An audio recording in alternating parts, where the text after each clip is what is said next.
Sisa hidup yang ada ini ingin kami berikan, terutama saya sebagai pimpinan ini, berikan ya Allah. Sebelum mencabut nyawaku, aku ingin lihat Indonesia yang lebih baik daripada hari ini. Aku ingin lihat Indonesia yang lebih baik, Indonesia yang tidak menyanyiakan rakyatnya, yang lebih tertindas dan tereksploitasi. Si kaya menekan si miskin, si pintar membodohi si bodoh, saudaraku. Dan kutuklah kami, termasuk diriku ini, kalau kami mengkhianati komitmen ini. Kami ingin perbaiki bangsa ini, saudaraku semuanya. Saya mau lihat Indonesia yang seutuhnya. Saya mau lihat seiring dengan matahari yang terbit di ufuk timur, satu ketika dalam waktu yang tidak terlalu lama, ada anak-anak Indonesia yang kulitnya hitam, rambutnya keriting jadi presiden di Republik ini. Runtu dari Sulawesi Utara sana, si Agam dari Aceh sana, si Manurung atau si Agian misalnya dari Sumatera sana. Dia bisa jadi pemimpin di negeri ini, jadi presiden di negeri ini. Kita ingin mengembalikan sistem penghargaan bangsa ini kepada sistem nilai penghargaan. Kebenaran adalah kebenaran, di mana kebenaran itu tidak pernah bisa diperjualbelikan dengan pragmatisme dan transaksional itu. Assalamualaikum warahmatullahi wabarakatuh. Teman-teman, jumpa kembali dengan Enjoy Channel, channel yang membahas berita teraktual, terhangat, dan sedang menjadi perbincangan publik. Sahabat Enjoy Channel, kali ini yang akan kita bahas masih mengenai Pak Anies Baswedan, di mana Pak Anies ini salah seorang tokoh yang diunggulkan untuk maju di 2024. Pak Anies didukung oleh partai besar yaitu Nasdem, Demokrat, dan PKS sepakat mengusung Anies maju menjadi calon presiden. Walaupun kita tahu Pak Anies belum menemukan sosok calon wakil presidennya.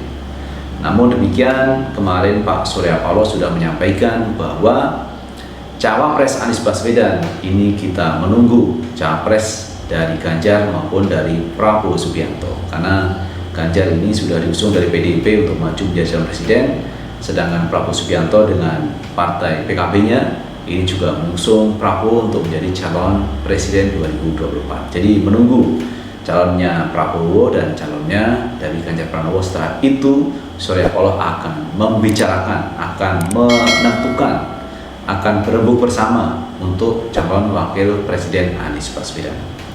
Nah, kali ini teman-teman ada hal yang cukup menarik dari Partai Demokrat yang memuji kepada Partai Nasdem yang telah berani mengusung Anies Baswedan untuk maju di 2024. Karena kita tahu Nasdem adalah bagian koalisi pemerintah, tetapi Nasdem berani mengusung calon presiden yang ini berseberangan dari Pak Jokowi. Karena Pak Jokowi jelas ini mendukung Ganjar Pranowo untuk maju di 2024. Sehingga risikonya yang terjadi kemarin ketika Jokowi mengundang ketua partai politik di Istana Negara, ini Surya Paloh tidak diundang oleh Presiden Jokowi.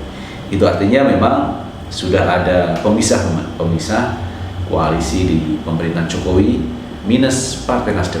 Karena Nasdem ini sudah mengusung Anies, sehingga logikanya Nasdem ini tidak dianggap di koalisinya Presiden Jokowi. Nah teman-teman, terkait itu semua ini ada hal yang cukup menarik yang disampaikan oleh Partai Demokrat memuji Pak Surya Paloh. Kita ambil berita dari CNN teman-teman ya. Demokrat puji Surya Paloh tak gentar capreskan Anies meski istana tak setuju. Wakil Ketua Umum Partai Demokrat Benny Kaharman memuji Ketua Umum Partai Nasdem Surya Paloh karena tak gentar mengusung Anies Baswedan sebagai calon presiden 2024. Menurut Benny, Anies selama ini dianggap oleh para musuh politiknya sebagai sosok yang kerap memainkan politik identitas. Grit, saya acungkan jempol buat Ketum Nasdem yang terhormat Surya Paloh. Mengapa?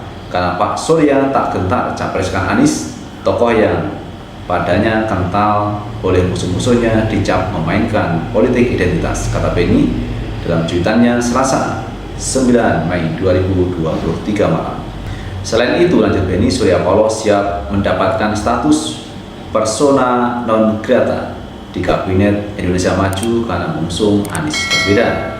Dia pun mendoakan Paloh agar selalu sehat dan bisa membawa perubahan pada demokrasi di Indonesia.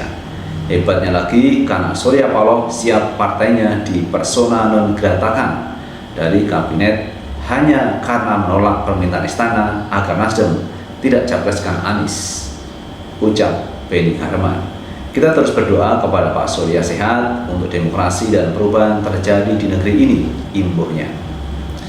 Pada Selasa 2 Mei 2023 malam, Presiden Jokowi mengumpulkan 6 ketua umum parpol di Istana Merdeka, Jakarta.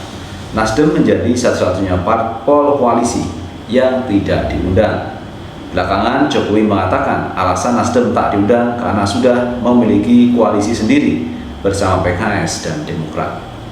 Surya Paloh dalam wawancara eksklusif dengan CNN mengakui hubungan dengan Jokowi saat ini berada dalam titik terendah. Ia juga merasa Nasdem secara normatif sudah tak dibutuhkan di kabinet lagi. Nah, itu sahabat Enjoy Channel terkait Partai Demokrat yang memuji Surya Paloh. Surya Paloh berani mengusung Anies Baswedan, padahal Anies ini dicap oleh musuh-musuhnya sebagai orang yang memainkan politik identitas pada gelaran pilkada di Jakarta kemarin. Karena waktu itu Ahok ini berhadapan dengan Anies Sandi, dan ternyata teman-teman, kita lihat Anies Sandi mampu mengalahkan Ahok, padahal Ahok didukung oleh mayoritas koalisi yang mendukung Ahok cukup besar. Tetapi nyatanya teman-teman, Ahok kalah melawan Anies Sandi di gelaran pilkada DKI Jakarta. Oleh karena itu, lawan-lawan atau musuh politik dari Pak Anies Baswedan mengecap Pak Anies Baswedan memainkan politik identitas. Nah, kalau kita melihat teman-teman, politik identitas itu apa sih? Politik identitas itu yang menyuarakan ini ya, menyuarakan identitas kita sebagai seorang Muslim. Misalkan seorang Muslim memilih pemimpin Muslim, itu apa salahnya? Misalkan ada umat non-Muslim memilih pemimpinnya non-Muslim, apa salahnya? Mestinya tidak disoal hal seperti itu. Kenapa disoal? Karena demokrasi itu mengajarkan siapa yang pendukungnya banyak itu yang menang. Apakah itu faktor identitas atau non-identitas, yang pasti siapa yang suara banyak itu yang menang. Dan pada akhirnya Anies Sandi dilantik menjadi gubernur DKI Jakarta. Sah, secara hukum sah, dan itu tidak ada masalah. Kenapa mereka masih mempermasalahkan politik identitas? Kalaupun politik identitas itu misalkan berlawanan dengan undang-undang, mestinya kan proses secara hukum. Apakah Pak Anies ini sah menjadi gubernur DKI Jakarta waktu itu atau tidak? Ternyata pemerintah hukum mengesahkan Anies Baswedan menjadi gubernur DKI Jakarta. Lalu apa slogan-slogan yang mereka kembangkan, politik identitas dan seterusnya? Ternyata itu kan tidak sesuai dengan hukum yang ada di Indonesia. Ternyata hukum di Indonesia tidak mempersoalkan terkait sindir-sindiran atau serang-serangan yang ditujukan kepada Pak Anies mengenai politik identitas. Jadi itu teman yang satu sisi yang kita soroti dari lawan politik yang terus menyerang Anies Baswedan. Apalagi Anies Baswedan sekarang ini maju menjadi calon presiden, maka hembusan-hembusan politik identitas itu terus dilakukan. Tetapi nyatanya teman-teman, Pak Anies Baswedan tetap melaju menjadi calon presiden, dan bahkan Partai Nasdem ini mendukung Pak Anies Baswedan. Nah, itu teman, satu poin dari Pak Anies Baswedan, tetap didukung oleh warga masyarakat Indonesia, dan pendukung Pak Anies juga cukup banyak. Kemudian yang kedua yang kita soroti teman, keberanian Pak Surya Paloh yang berseberangan dengan Pak Jokowi. Nyatanya kemarin ketika ada pertemuan di Istana Negara, Pak Surya Paloh tidak diundang Pak Jokowi. Alasannya karena Surya Paloh sudah berkoalisi dengan PKS dan Nasdem. Nah, apakah misalkan menjadi koalisi itu menyebabkan Pak Surya Paloh tidak diundang di istana? Padahal Pak Surya Paloh ini koalisi pemerintah Jokowi yang mendukung Jokowi di Pilpres 2019 kemarin, didukung oleh Nasdem. Tetapi nyatanya sekarang kok dibegitukan Partai Nasdem? Harusnya tetap dirangkul karena Partai Nasdem berkomitmen mengawal Pak Jokowi sampai 2024. Jadi didukung oleh Partai Nasdem untuk menjadi presiden dan dikawal Partai Nasdem sampai 2024. Tetapi sekarang Partai Nasdem ini tidak diundang, sehingga publik ini melihat kenapa Pak Jokowi sampai terlibat dalam politik praktis seperti itu. Kenapa kok tidak mencontoh Pak SBY ketika Pak SBY mau lengser dari jabatan presiden? Beliau tidak berpihak ke siapa-siapa. Beliau netral, silakan anak bangsa bertarung di gelaran Pilpres kemarin. Dan satu hal lagi yang kita mesti catat bahwa Pak Prabowo itu juga maju menjadi calon presiden 2024. berkoalisi dengan PKB. Padahal Pak Prabowo ini sudah punya koalisi, tetapi juga diundang di Istana Negara. Tetapi kenapa berbeda dengan Pak Surya Paloh yang punya koalisi kok tidak diundang? Sementara Pak Prabowo Muhaimin ini diundang di Istana Negara, walaupun mereka punya koalisi. Ini yang menjadi catatan, teman. Kalau alasannya itu alasan Pak Surya Paloh sudah punya koalisi.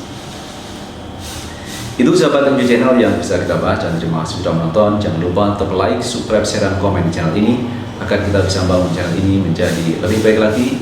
Sukses selalu. Assalamualaikum warahmatullahi wabarakatuh.